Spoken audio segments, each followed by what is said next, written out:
right, well, good morning. Welcome to the Judiciary Non Civil Committee. We appreciate everyone being here bright and early today. We have two items on our agenda today.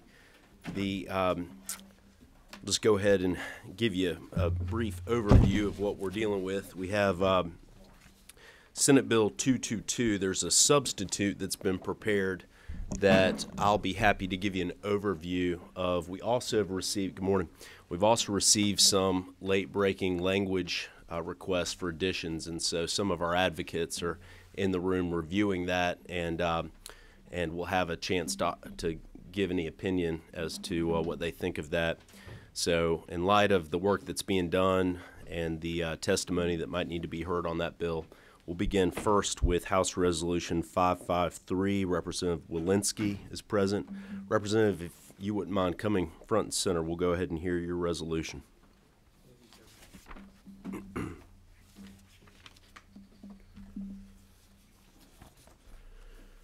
All right, and while you're walking up, I'm looking at LC 450235.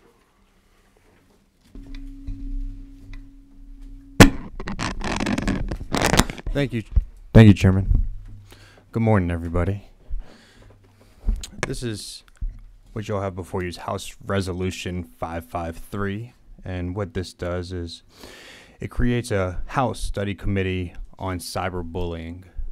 As we know, over the past 10 years, or even the past 3 years, technology is moving really fast, and children are moving really fast as well, and we're seeing a change in the amount of online bullying in different formats. Just by having this and researching this, I've learned about more online formats than I ever knew. And we are also seeing an uptick in suicides. And what I'm asking for your favorable consideration today is to create a study committee so we can figure out how to do this in the proper way. This all started a neighbor who has, I knew him from being a neighbor, but he has a organization that teaches parents and kids across the state on how to be safe online. And he's sitting behind me and going to testify today, but he told me the statistics that he had. And right off the bat, he saw from a statewide poll that every day, at least 25,000 kids every day say they're being bullied daily online.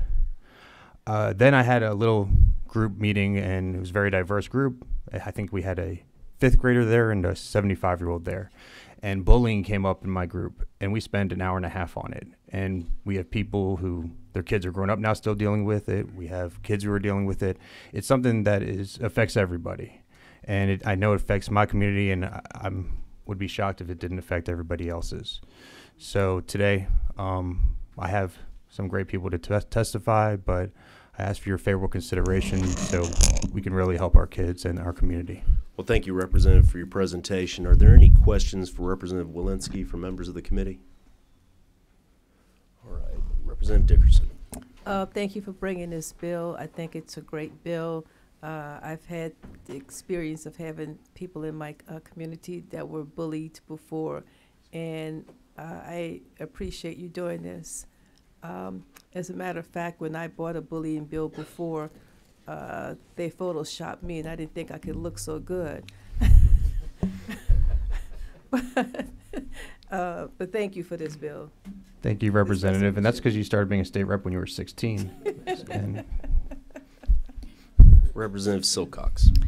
I want to thank you also, Representative Walensky, for bringing this, because the suicide rate for teenagers is really high. It really is. And I do think that cyberbullying contributes significantly to this, and I know that Facebook depression is another real phenomena, especially having had a girl in high school. And so, again, thank you for bringing this. thank you, Chairman. Representative Bodie. Just want to say to Mr. Representative, this is a great job. I know we had a lot of discussion about this, and I appreciate all your hard work in getting it to the finish line here for a vote today. So hopefully we can get it through the House. Yeah, I enjoyed our colorful conversation and learned a lot, but it was good I learned, and it's why we're here. So thank you so much, Minority Whip. No problem. All right, I don't see any further questions. So at this point in time, we will call up the witnesses. We'll begin first with Ben Halpert of Savvy Cyber Kids. If you'd like to come on up, Mr. Halpert. Actually, Representative, if you'd like to just sit right over there in case there are any questions that come for you. And Mr. Halpert, if you would pull the microphone to your right over to you, that would be best. All right, if you would just introduce yourself, please. Yes, thank you. Distinguished representatives, my name is Ben Halpert. I've worked in the cybersecurity industry since before that was the industry's name. For over 20 years, I have focused on helping individuals and organizations understand and manage potential and imminent threats that could have negative impacts, both physical and cyber-related. In 2002, personal technology was burgeoning, as was my awareness of the ever-growing threats. I realized that I needed to do something to help youth understand what was really happening when they use all the technology that they love. At the time, no one was speaking to youth, especially the youngest of our children, about cybersecurity. I started giving workshops to parents at schools and community organizations to make them aware of the risks their kids faced when they went online. The technology landscape was different then. Facebook did not exist. Instagram and Snapchat did not exist. iPhones were not invented yet. Android-based smartphones were not invented yet. The focus in 2002 was on AOL chat rooms, Yahoo chat rooms, MySpace, and making sure the family computer was in a common room in a home. While we have all experienced the evolution of personal technology since then, the threats to our children are still the same today, only at a magnitude worse. Those wishing to cause our children harm now have more effective ways of doing so. The smartphone, any internet-enabled device, has really taken the front door off of our homes and invited threats into our children. In 2007, I founded the Georgia-based 501c3 nonprofit Savvy Cyber Kids as a resource for parents and teachers to educate children from ages 3 to 18 about what really happens with the technology that they use and its impact on their lives. Savvy Cyber Kid wants children to be empowered by the technology that they use. To do so requires a commitment not just to cyber safety, but also to cyber ethics. Over the past 10 years, bullying has changed due to technology. The technology is on us 24 hours a day, and why I'm here to speak to you today. When we were younger, if we were bullied at school, when we got home, the bullying stopped. Home was our haven. Our brains were given a chance to rest, reset, and focus on other areas in our life. Today's children don't get that respite. Thanks to iPhones, Android phones, and other technology, the bullied child is not only tormented at school, but also through their device, whether it's a school-issued Chromebook or their personal tablets, smartphone, computers, or gaming systems. Prior to visiting schools, I have students take an anonymous survey that includes an open-ended question. What is the worst part about social media? The answer at every school I visit, be it large or small, public or private, rural or cosmopolitan, is always bullying. It is always bullying. Today's youth are in pain. They are self-harming. They are attempting suicide. And heartbreakingly, they are succeeding at greater and greater rates. I have invited a representative from BARC, a social media monitoring and notification tool used by families and school districts based here in Atlanta, to provide a statement and some sobering statistics of what they see daily. According to the Georgia Department of Education's Georgia Student Health Survey, thousands of students are cyber bullied daily in our state through social media. This is not just a student issue. Adults are targets of bullying and cyberbullying as well. We need to do more for the citizens of Georgia by studying the potential for legislation that addresses cyberbullying. I still work in the cybersecurity industry as the Vice President of Risk and Corporate Security at an Atlanta, Georgia-based firm called Ionic Security. In addition, I'm a cybersecurity faculty member at Emory University. I see the impacts of technology, both positive and negative, on both children and adults every day. We need to do more for the citizens of the state of Georgia. We need this state legislature to research the issue and come up with proper legislation and possible civil and criminal penalties to stop this trend from getting even worse. I'm grateful and honored that you are hearing this resolution and hopefully moving forward on this important issue. People are dying and it can be stopped, or at the very least deterred. Georgia citizens' lives literally depend on us doing this. Thank you.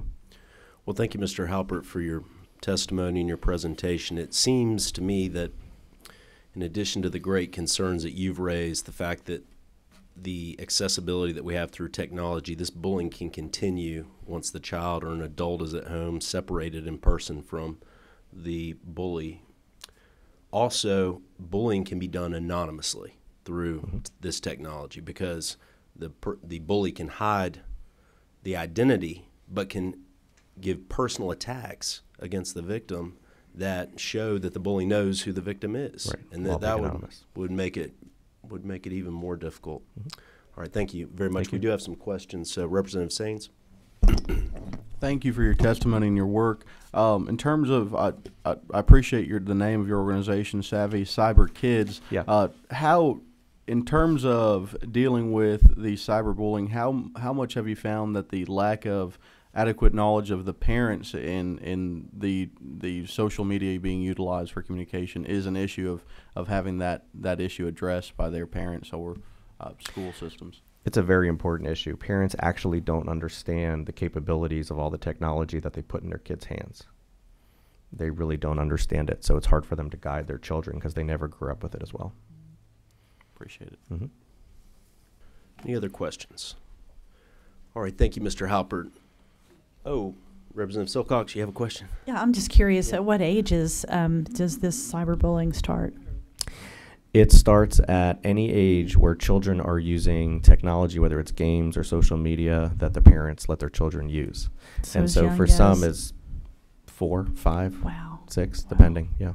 Okay. And every app that is designed for kids of different age groups, has abilities for people to reach out, whether anonymously or identified as maybe someone pretending to be somebody else. Well, thank you very much for your testimony, Thank you. Mr. Halpert. I'm sure if, as this study committee moves forward, that further testimony will be needed, and we appreciate all of your work in this area. Happy to help. Thank you. All right, thank you. All right, the next witness that we have is Titania Jordan. Ms. Jordan, would you like to come up here and testify? Thank you. Good morning, everyone. Distinguished representatives, thank you so much for the opportunity to speak before you today. As you mentioned, I'm Titania Jordan, and I'm the Chief Parent Officer of bark.us. I'll speak about that in a minute. There's nothing new about bullying, but when I was in middle school, it was limited to the playground or the mall or gym class. With the proliferation of technology and a computer in every home and a phone in every hand, bullying is no longer limited to face-to-face interactions. Our entire world is connected 24/7, which means kids can be exposed to bullying at any time and any place. Smartphones and social media mean that even home is no longer a safe place or a place of refuge. So what does Bark do? Bark monitors text messages, emails, YouTube, and over 24 social media platforms, and alerts parents and schools to signs of potential issues like cyberbullying, acts of violence, depression, self-harm, and suicidal ideation. We help protect 3 million children across the nation, and we're in more than 1,000 schools and districts nationwide. These parents and schools entrust the safety of their kids to our monitoring of school-issued devices and accounts and personal devices and accounts. Our technology has analyzed more than 1 billion messages, and our findings are staggering.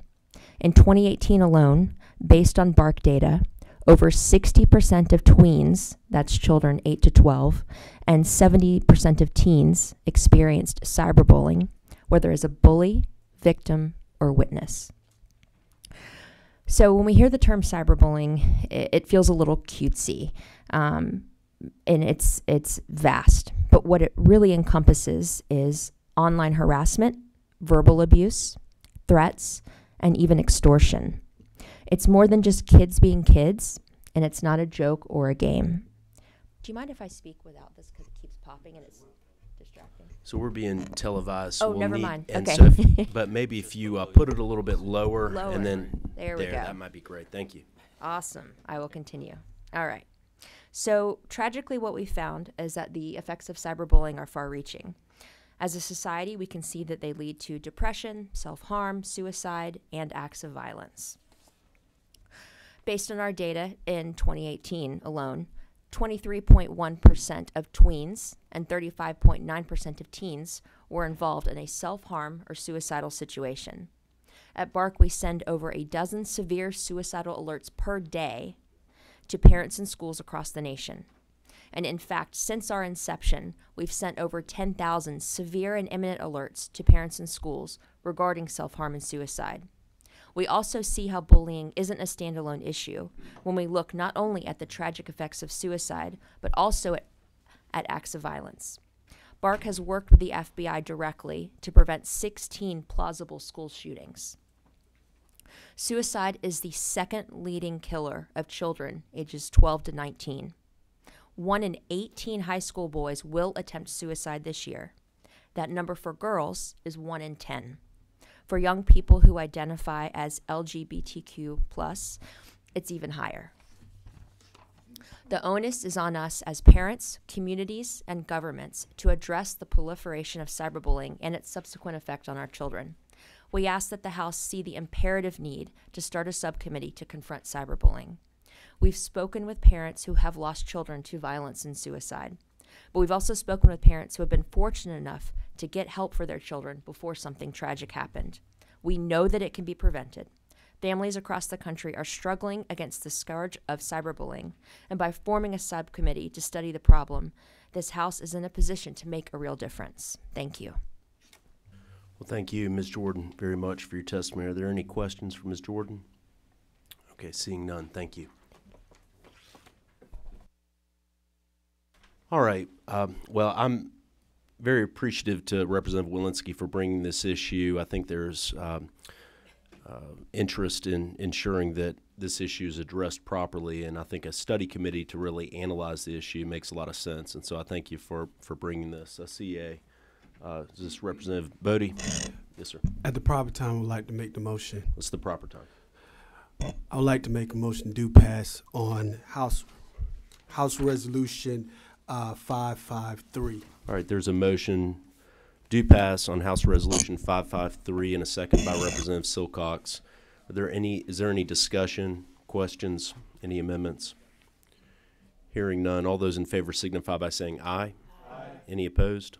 All right, it passes unanimously under rules. Thank you. All right, the next bill that we will call Senate Bill 222. What I'd propose to do at this time is to give the members of the committee a summary of how we got to this point so that you can maybe fully understand what we're looking at here, and then I can answer any questions that you might have generally about this. Senate Bill 222 came to the House with two main components. The first was the substance of 222 initially was the creation of another Criminal Justice Reform Council. The bill also had a rider that included language submitted by Senator Albers. If you were here in the Reeves subcommittee, you'll recall that was discussed and considered.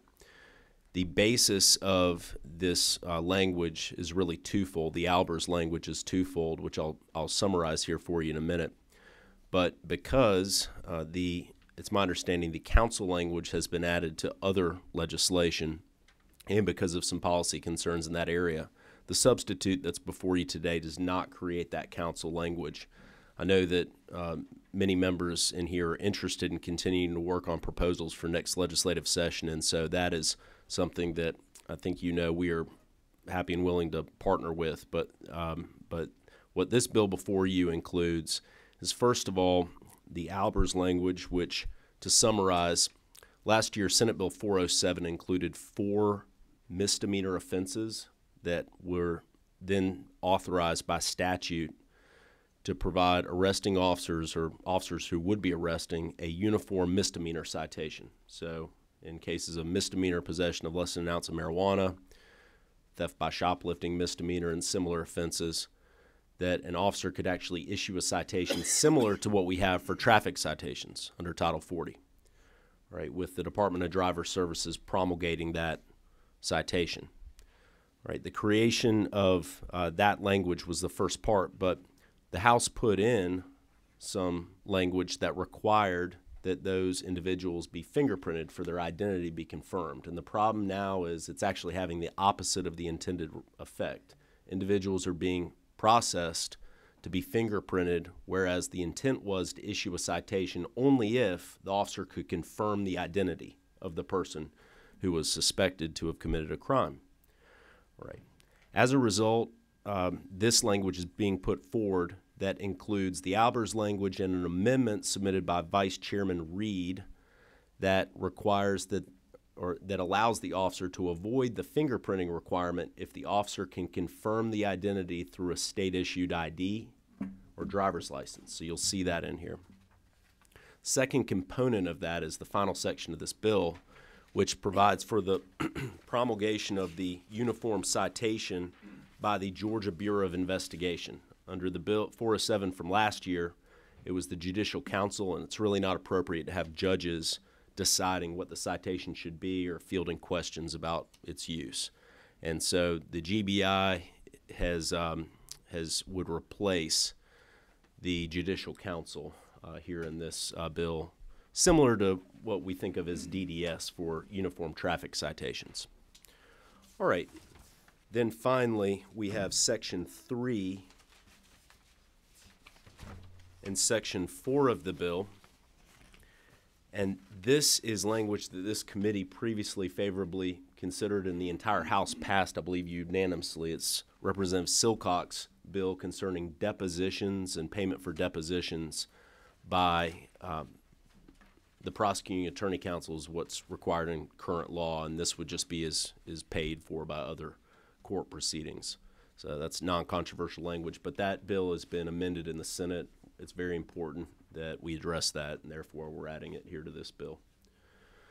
All right, so I've done my best to give you an overview. Of course, this is not, the Senate sponsor is not present here today, but I'm happy to answer any general questions that any members might have.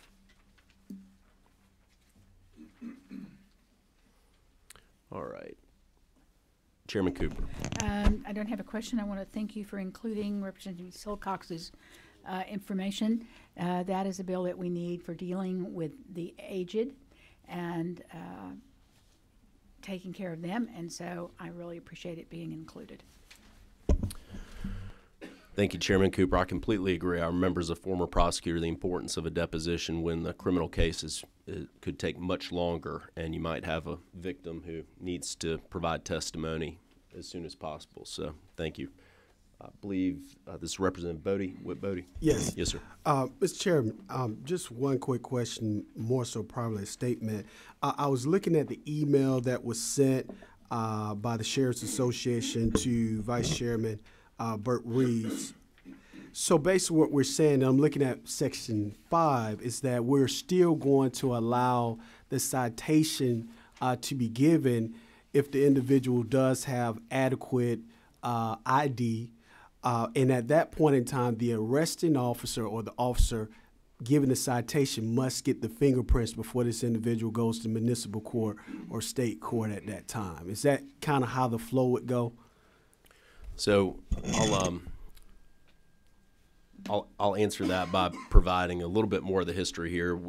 After this substitute was prepared, the Sheriff's Association have been outstanding partners throughout this process and provided extensive testimony at subcommittee, provided the language that's included in the email that's for everyone's review here today. And I expect we're going to hear some testimony in a minute to see if the police chiefs are in agreement with some of that language or if it can be amended in any way to address the concerns. But the hope was that the defendant's identity could be confirmed by fingerprint prior to court, and that could take place at some point in time. Maybe, and I know the GBI's in the room, maybe that would be part of this uniform citation that would say you must go to be fingerprinted at a law enforcement agency prior to your appearance in court. It would be on this date, and then your court appearance would be this specific date. But that is something that's being discussed. Yeah. Yes, yes, sir. And that's the part I wanted to make sure that, just being a criminal defense lawyer, to make sure that, one, the clients know, okay, you have noticed that you have to go back and get fingerprinted, and two, that we don't put too much pressure on law enforcement or GBI to make sure they're trying to get people or catch up with them to get their fingerprints done. So I think that language would be good in the uniform citation form. Yes, sir.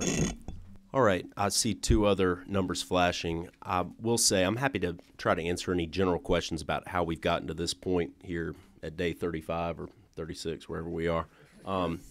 But also, I know we have some witnesses in the room who might be able to provide additional information as we go. So, Representative Burchett. Thank you, Mr. Chairman.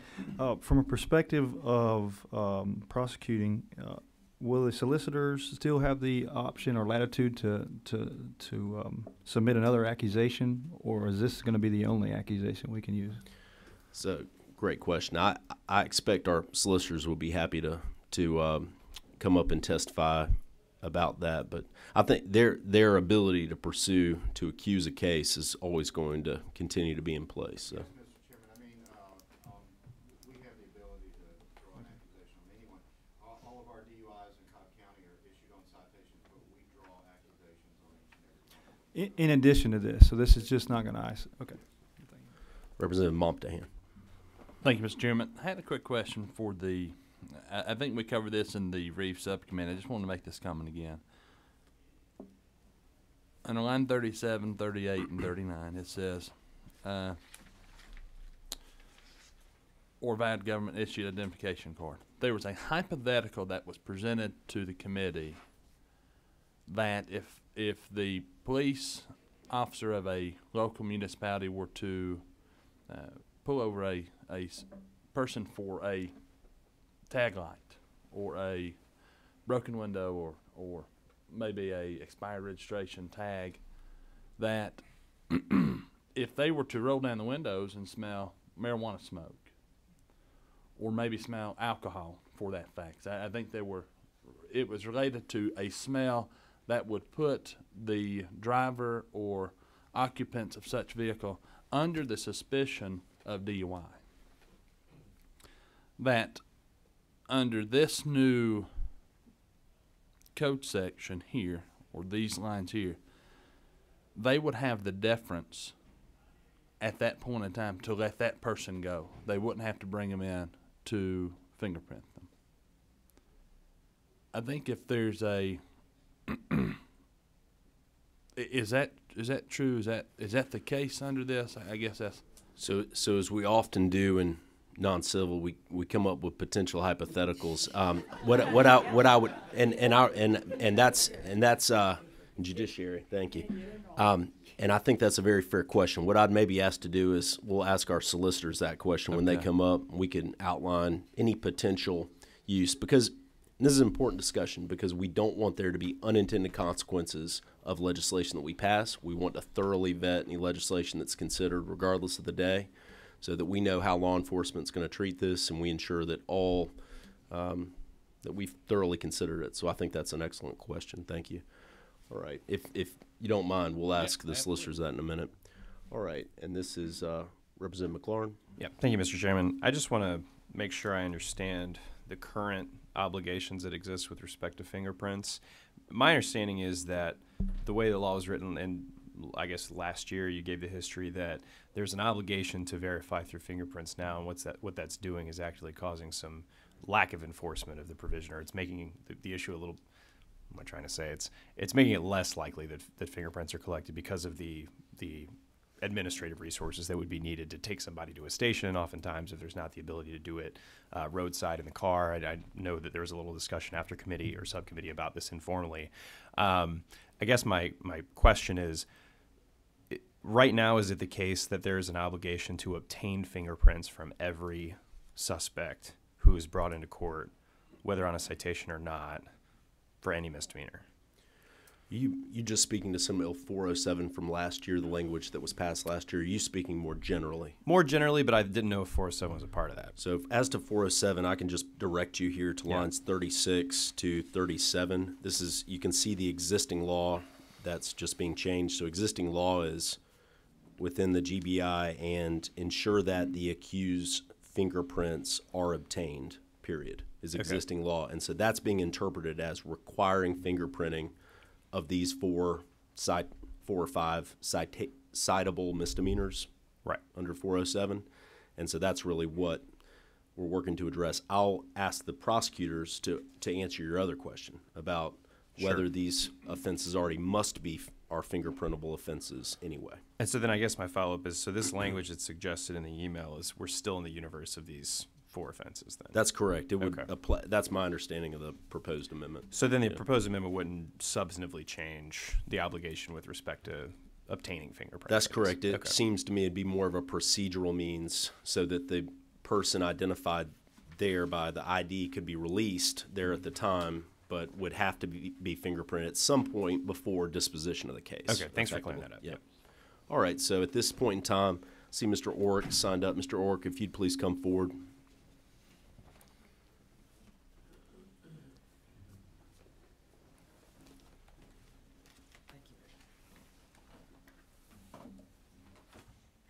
All right, sir, if you just introduce yourself, please. I'm Dwayne Orrick. I'm Assistant Executive Director of the Georgia Police Chiefs Association. And to answer, thank you, Mr. Chairman and the committee members, Representative Matt Laughlin's concerns is there are certain offenses that are called fingerprintable offenses.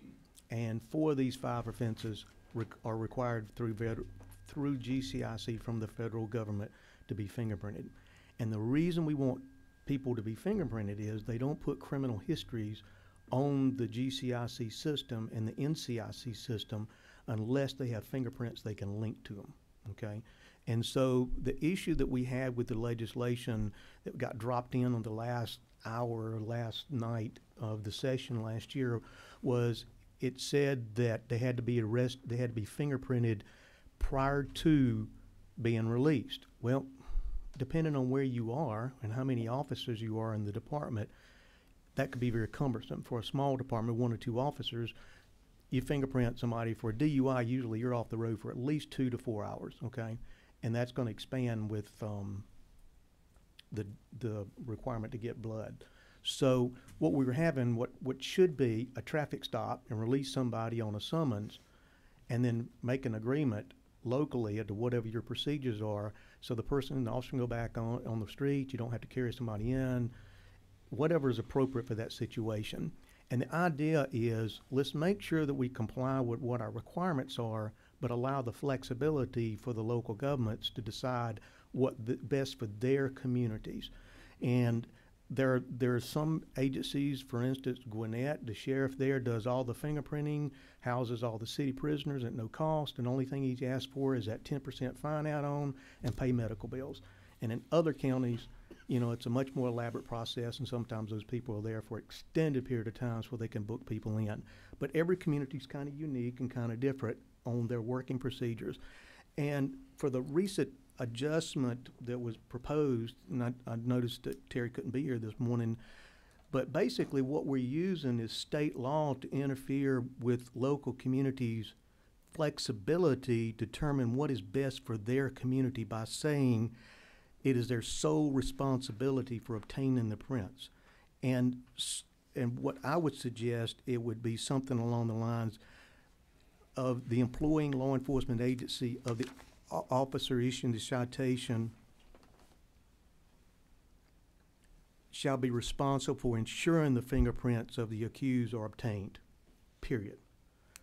And that achieves what we're trying to do, is to make sure people are fingerprinted, and it allows the local agencies to decide how they're going to do that.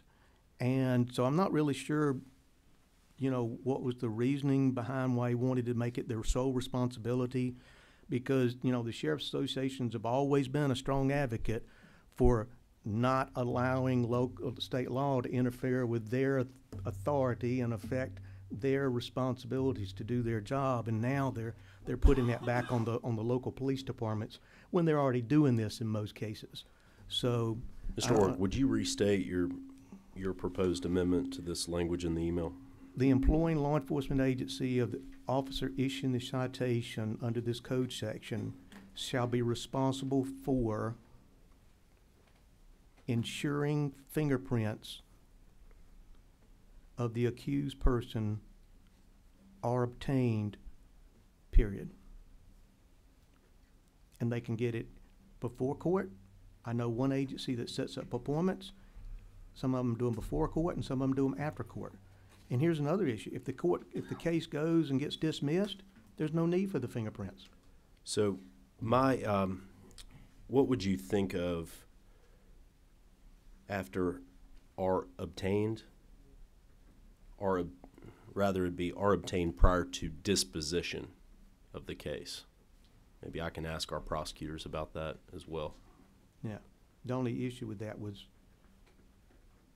in some agencies it's completely acceptable, because I know one agency that I worked for, I was chief for 21 years in one agency, and right after court everybody had to go downstairs if they either pay their fine or talk to probation, and that allowed us also the flexibility to go do those kinds of things. And so, I think just instead of the least restrictive we can make it, and still make sure we're complying with federal regulations and getting the criminal histories in line, because that's an important aspect, and particularly on the issue of shoplifting, because after third offense it's a felony, and without this you will not have proof that the Yes, person sir. to be in.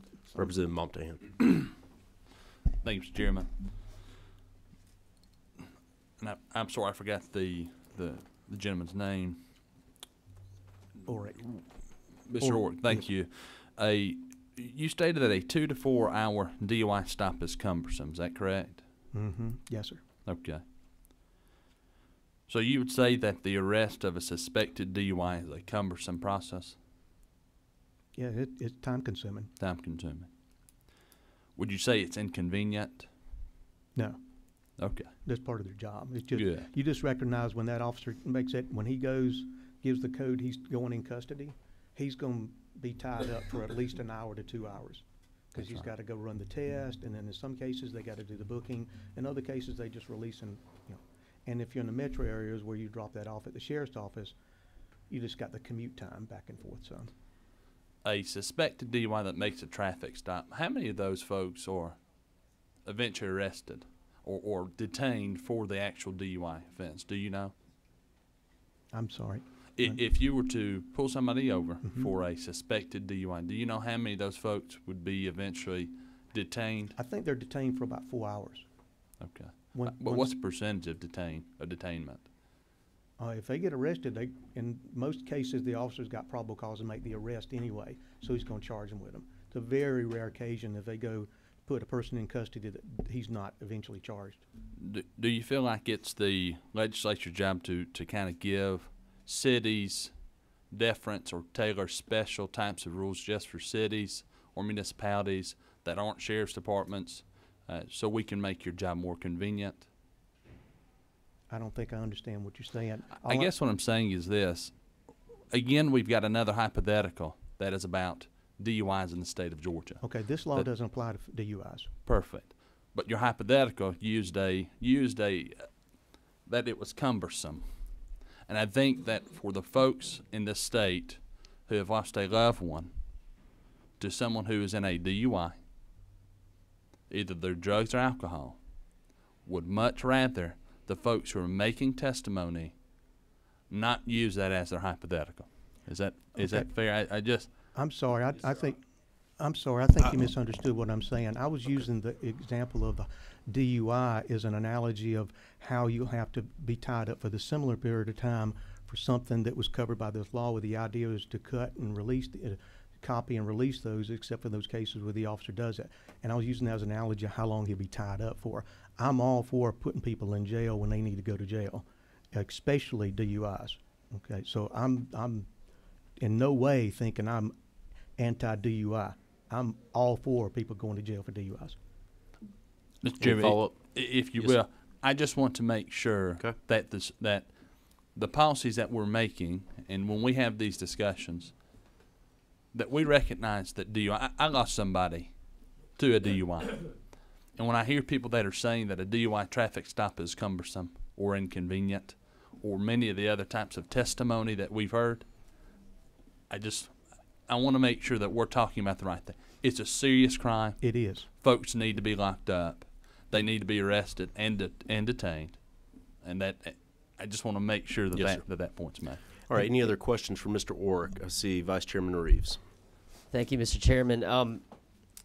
This to Chief Orrick and also to the whole committee, and I've said some of this as we've gone through the discussions of this session, especially for those who are new this year. you know, this is what happens when we make a carve out. This is what happens. So last year, the bill went through that made it gave the carve out of the option on these 4 offenses for a citation to be given instead of an arrest made, and there were policy reasons for that. But every time we do something like that and we make a carve out, then it causes problems, and that is exactly so. Here we are on the problem.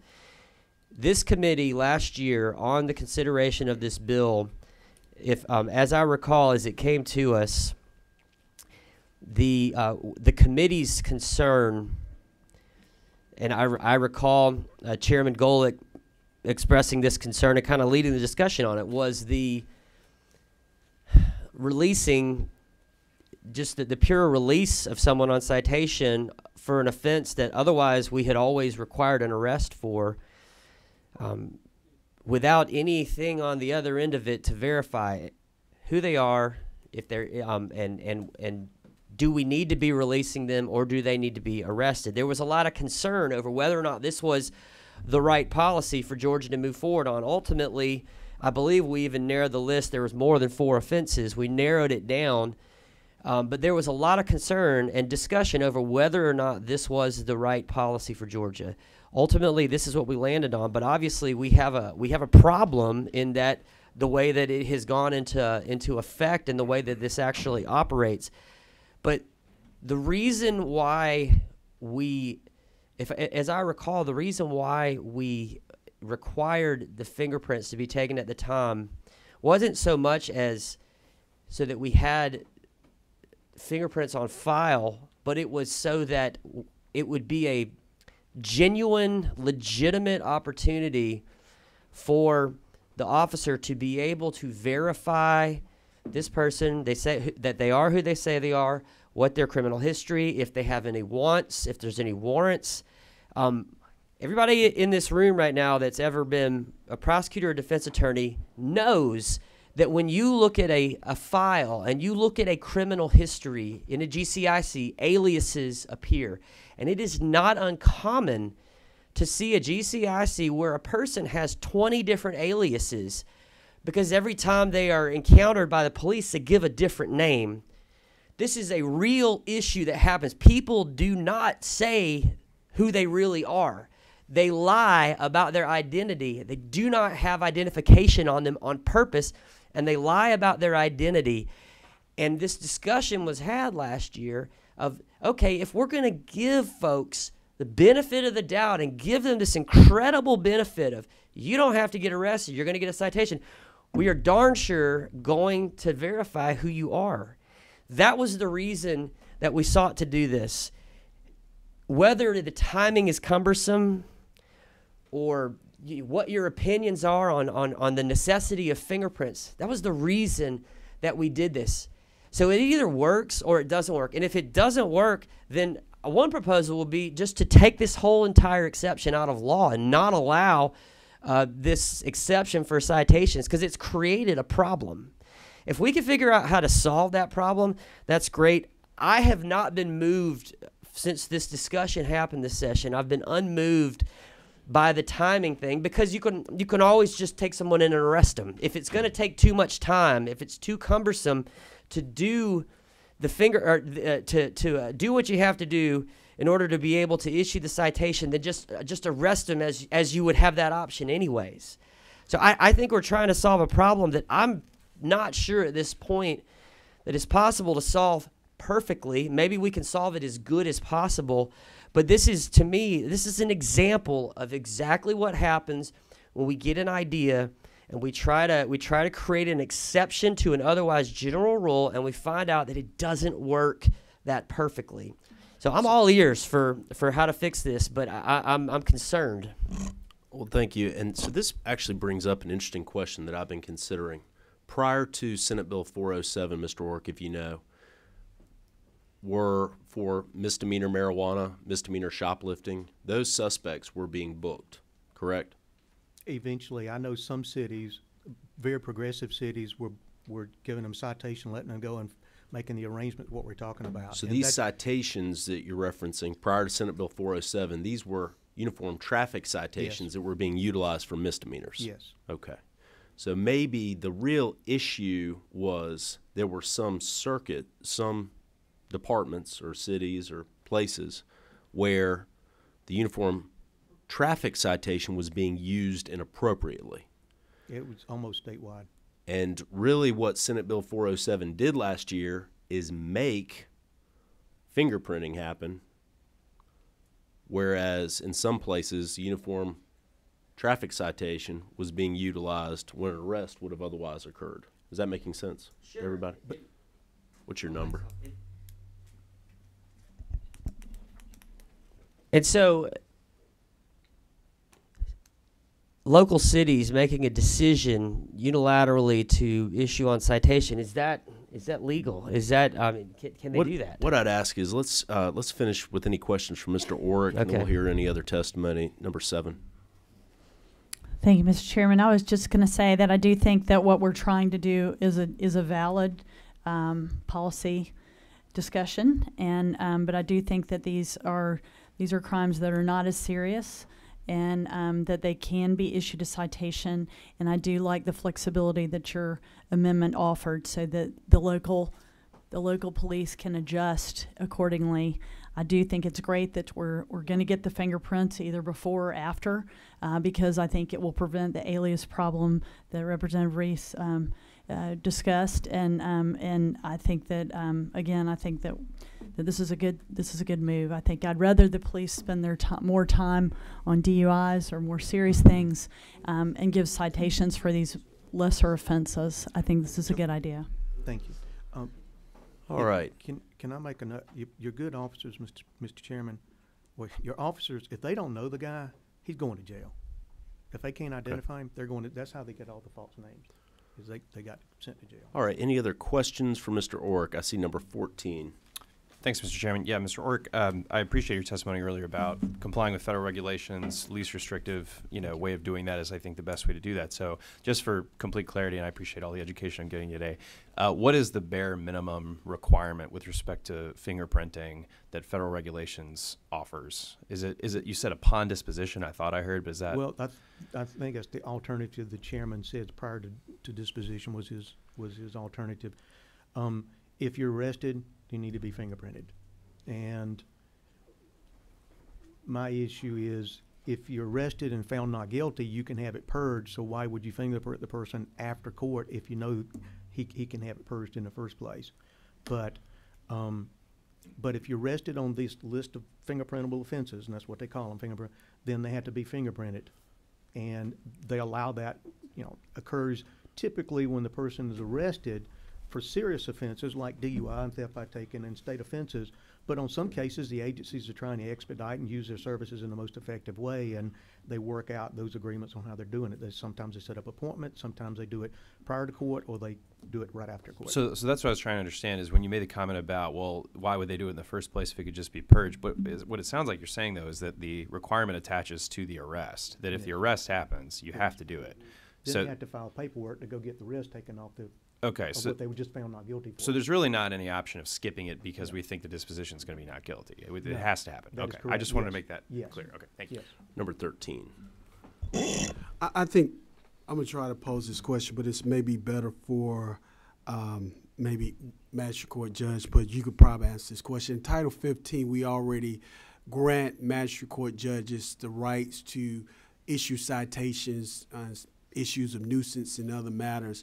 So basically what we're trying to do is, and I think this came from the CGA Reform Council, that we're trying to do the same extension to law enforcement, such as what's already happening in Cobb County with their police department. So the Sheriff's Association, the police chiefs, you all are okay with this as long as we are doing what we're supposed to do to make sure individuals are adequately identified. And would you be okay with extending those same powers that we give the magistrate court judges to law enforcement in this case?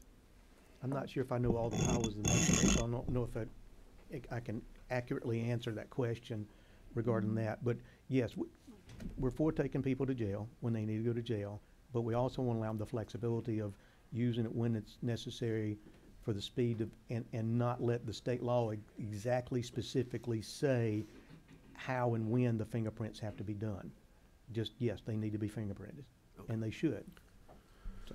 All right, I see no further questions from Mr. Orrick. Thank you, sir. Thank you, sir. I'll next ask the prosecuting attorneys and Ms. Travis, maybe if Mr. Morgan and Ms. Travis will be willing to come forward, be interested in any input that you have. Mr. Morgan, we'll begin with you. Good morning. Good morning. Thank you, Mr. Chairman. I've been dealing with this ever since the Criminal Justice Reform Committee came up with this idea. What their purpose was and what they were trying to do is almost what you were saying, Representative Bodie. Municipal courts and magistrate courts had the authority to prosecute, I believe it's 6 offenses that you have in here: the minor in possession, the VGCSA, the deposit account fraud, the theft by shoplifting. They had that authority already. So municipal police officers were writing these things on citations, and they were returnable to municipal courts. In ordinance violations, they were returnable to magistrate court. We didn't do that in Cobb. That wasn't our procedure. These offenses came to state court. And not through magistrate court. Our state court judges wouldn't, frankly, give up that jurisdiction to our magistrate court judges. So it was an attempt to unify so that all courts had the same jurisdiction of these same offenses that would be written on some type of citation. The Judicial Council was tasked with coming up with this citation, which they did. And finished that work on, I believe, December the 17th of last year. They then sent that to the police chiefs, who sent it out to all the chiefs on December the 27th, and it had to be effective January 1st. So these citations were not printed. They weren't available. So my direction to at least my Cobb County Police Department, I couldn't tell the cities what to do, was issue your citation on minor in possession, because that's allowable in the law to be on the regular traffic citation. Arrest everybody else on warrants for these other offenses. I'm sorry to interrupt you, but that remains an option, even correct. With Senate Bill correct. 407. And that was going to be my point, right. Is that it's still an option for the officers to do that.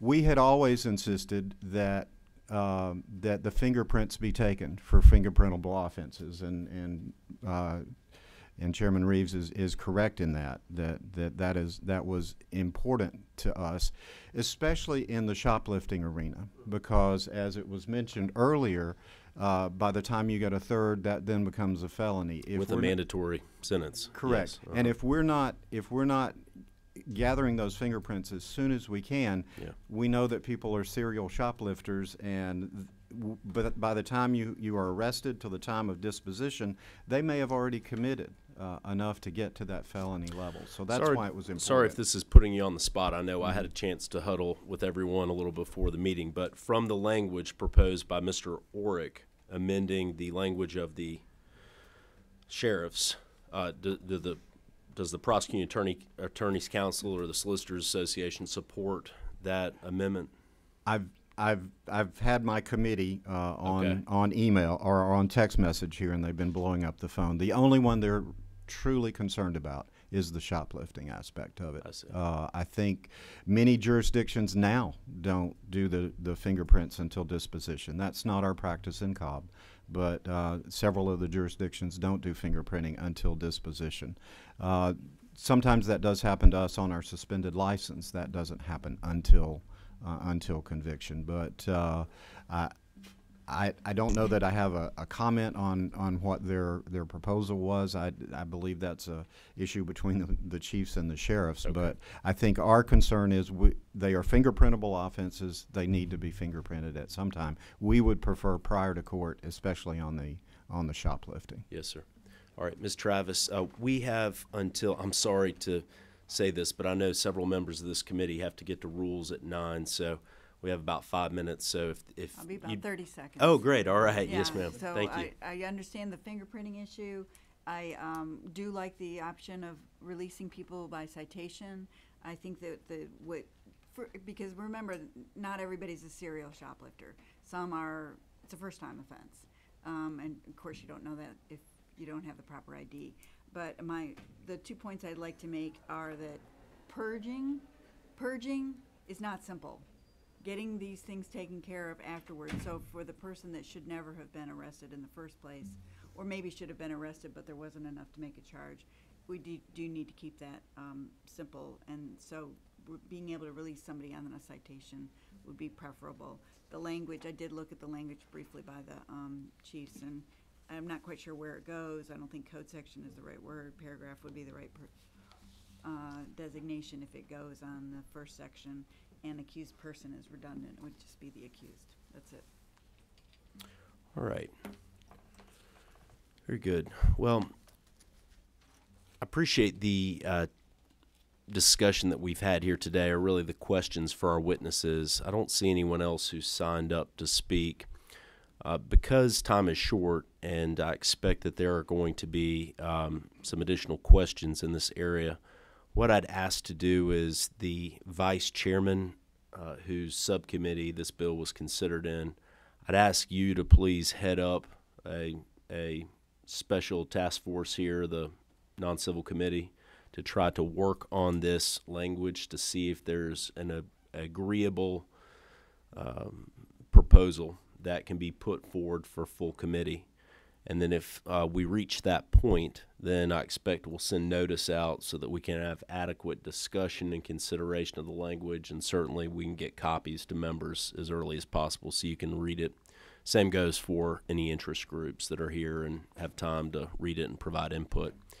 Any final questions? All right, very good. We're adjourned. Thank you.